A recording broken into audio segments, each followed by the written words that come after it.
Hello everyone, আসসালামু আলাইকুম। তোমরা সকলে কেমন আছো? আশা করি অনেক অনেক ভালো আছো। আজকে আমি বানালাম ডিম আলুর ঝোল। তো প্রথমত আমি ডিম আলুগুলো ভালোভাবে সেদ্ধ করে নিয়েছি। আমি ভিডিওটা স্কিপ করে গেছি, সরি। তো যাই হোক, আমি ডিম আলুগুলো সেদ্ধ করা হয়ে গেছে। ডিমের খোলাগুলো ছাড়িয়ে আমি গ্যাসে কড়াইটায় বসে ভালো করে তেলটাকে গরম করে নিয়েছি। গরম করা হয়ে গেলে এই ডিমগুলোকে দিয়ে এক এক করে লাল লাল করে ভেজে নেবো। আর ওইদিকে আমার ভাতটা হয়েছে সেটাও একটু দেখে নেব।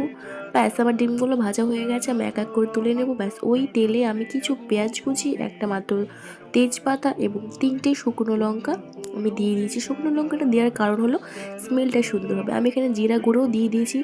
আর বেটে রেখেছিলাম কিছু মশলা, যেমন আদা, জিরা, গরম মশলা, ধনিয়া গুঁড়ো, লঙ্কা গুঁড়ো, হলুদ গুঁড়ো, লবণ, ব্যাস এইটুকু দিয়েছি।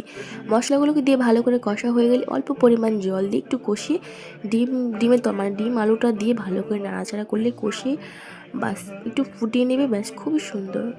টাটা।